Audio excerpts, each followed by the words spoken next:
What is good? What is really good, my people? It is UK, brother, dr.blick, the darkest man who rounds today, guys. I'll be talking about One Piece World Seeker, and will it be less successful than One Piece Burning Blood? I know a lot of people are going to be scratching their heads on why I'm making this video, but for the sake of the video, I'm going to say the reasons why I feel like it will or it could be less successful than Burning Blood. Or if you guys want to know my reasons, get your fried chicken and get that glorious ass Kool-Aid and sit them cheeks down, because you definitely know this UK brother will be going ham on this video.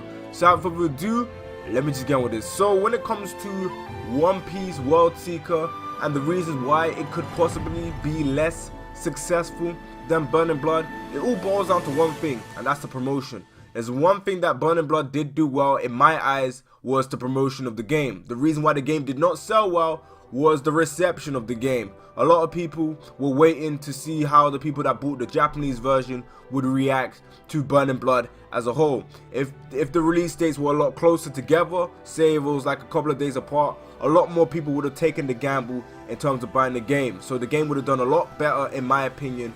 But I still feel like the reception would have still been received bad based on the fundamental mechanics of One Piece Burning Blood, being that a lot of people that bought the game did not understand how the game worked, and that was mainly based on the fact that this game was made for One Piece fans, and the stuff that happened in the game was more so catering to the series of One Piece, which a lot of people disliked, and also there are people out there that did like that factor of the game.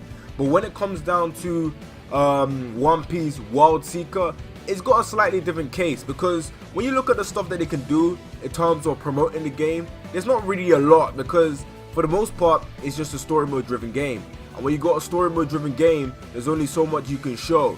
Like you see games like Spider-Man PS4, but the fact that it's Spider-Man, the fact that it is a game that a lot of people have been wanting for the longest amount of time, it just being Spider-Man, and the fact that people wanted it for a long time, and the fact of the way it looks when it does get showed off, and the way people receive the gameplay that have been showed off, like just based on looking at it and everything, it brings up the hype from it going like 6 or 7 months without a single bit of news. But with One Piece World Seeker, or with One Piece games as a whole, you can't necessarily do that, because it doesn't have the fan base, and it doesn't have the support from the anime community in order to do that, especially with the game evolving around one character. And not only that, especially with the game actually being offline only, which a lot of people were hoping that this game would have online, but based on the way they were talking about the game, based on the way everything was, and based on just the overall promotion, you could tell that this game was only going to have Luffy, and you can also tell that this game was also going to be offline.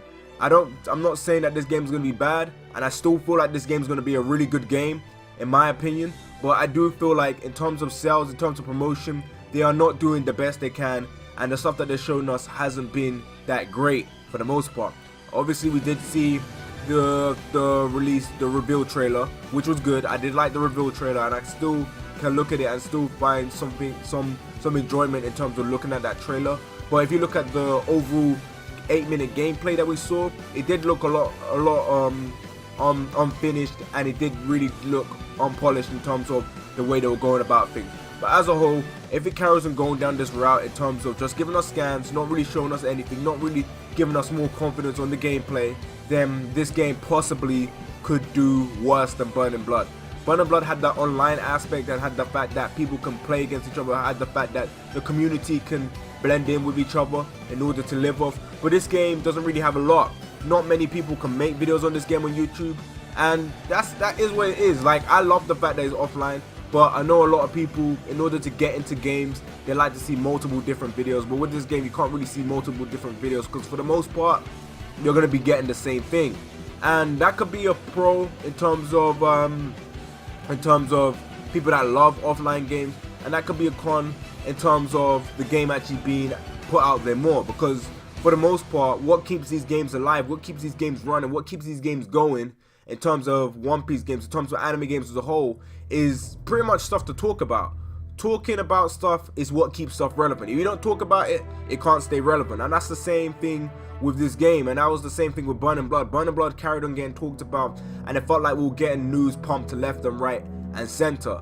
Obviously, Burn and Blood did not do as successful as a lot of people thought it would do. Me personally, I actually thought Burn and Blood was going to do better than it did, but based on the reception and what people had with the Japanese version, and it being a month before, or almost a month before the English version, a lot of people gauged their opinion based on how people received the Japanese version of Burn and Blood. With this game, hopefully the release date will be a lot closer, and hopefully we'll get more news and information for One Piece World Seeker, because when you get news and information, it gives us more reassurance, it gives us more confidence, because let's face it, there's been a lot of terrible anime games, and when you see something terrible, or when you see something be bad continuously, you start to notice a pattern, you start to become more cautious, you start to become more aware, and try and be more observant in terms of how things are going to be put out and how things are going to be received. But as a whole, guys, I want to know what you guys think. Do you guys think One Piece World Seeker would do worse than One Piece Burn and Blood, or would it be less successful than One Piece Burn and Blood? Leave your thoughts and opinions about that down in the comment section below. I might possibly make a part 2 to this video on why it could do better than Burn and Blood, because there's still a lot of stuff that this game can do, and there's still a lot of stuff that this game can offer in terms of techniques that we have not seen in games like Burn and Blood, in terms of the story elements, in terms of actually getting people to play a One Piece game. Because here's the thing about this game that a lot of people still tend to forget: the fact that this game is not reliant on it being fully based on the One Piece lore. And I mean, it doesn't really have that aspect of, yo, you gotta understand One Piece in order to play this game. One Piece Burn and Blood had that aspect, and a lot of people were trying to use this game as a way for them to get into One Piece, and a lot of people did use that. Some people weren't able to use that because they didn't like the way the game was run, they didn't like the fundamental mechanics, and also there were also people out there that were expecting this game to be like Naruto Ultimate Ninja Storm, the series. And me, to this day, people that actually thought it was going to be like Storm, it still baffles me, bro. It really does baffle me. But as a whole, guys, I want to know what you guys think about this. Leave your thoughts and opinions down in the comment section below. And yeah, let me just wrap up this video. So, please comment and subscribe. I know I say this all the time, but at the end of the day, I'm just saying, please like, really enjoy this video. And yeah, this UK Chocolate Brother will catch you in the next one. Bye, guys.